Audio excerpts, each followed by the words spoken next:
हरे कृष्ण। जो जैसा करेगा वो ऐसा भोगेगा। कर्मणाम जाति जंतु कर्मण विलीयते सुखम दुखम भयम क्षेमम कर्मणैव अभिपद्यते हैं। कर्म का फल जैसा हम लोग पूर्व जन्म में कर्म का फल किए हैं, कर्म किए होंगे, आज वही भाग्य के नाम से हमारा जीवन बदलता है। अच्छा कर्म किए होंगे अच्छा भाग्य बनता है, बुरा कर्म किए होंगे तो बुरा भाग्य बनता है। इसीलिए भाग्य नाम से कोई अलग चीज़ नहीं है।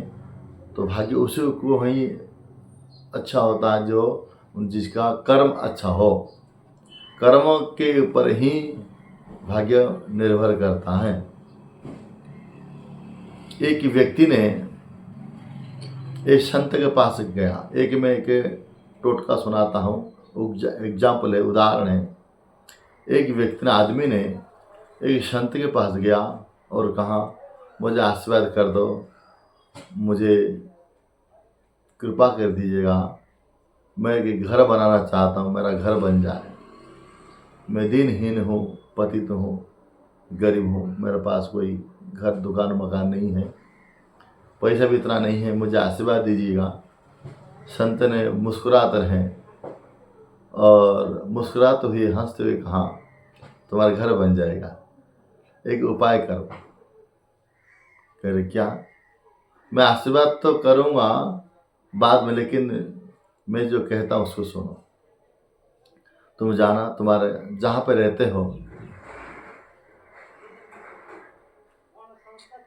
वहीं घर के सामने, जहाँ तुम किराए में रहते हो या जहाँ पे रहते हो, वहाँ एक मटका लेना और मटका में रस्सी बांध करके मटका को टेढ़े लटका देना। टेढ़े करके लटका दो, फिर तुम्हारा घर बन जाएगा।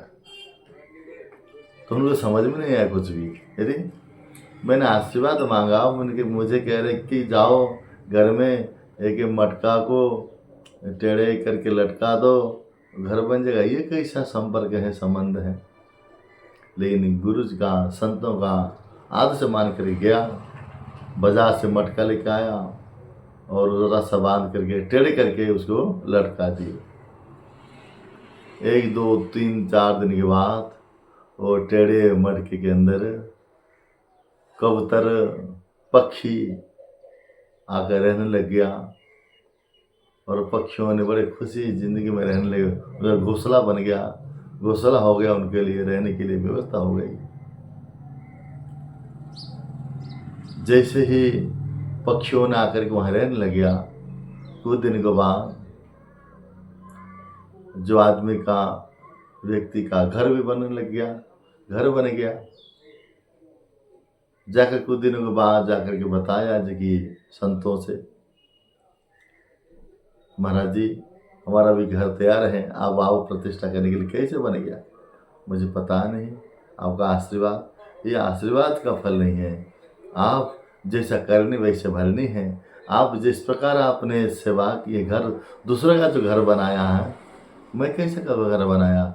जो आपने जो मटके के द्वारा जो टेढ़े लटकाया था, उसमें जो घोंसला बन गया, जो कबूतरों का, पक्षियों का, चिड़ियों का जो रहने के लिए घर बना दिया आपने, उनका दोहा तुम्हारे पर आ गया, इसलिए तुम्हारे भी घर बन गया। इसीलिए ये कोई टोटका नहीं है, जादू नहीं है, आशीर्वाद का नहीं है। हम लोग जिसके दूसरे का हम लोग घर बनाएंगे तो हमारे भी घर बन जाता है।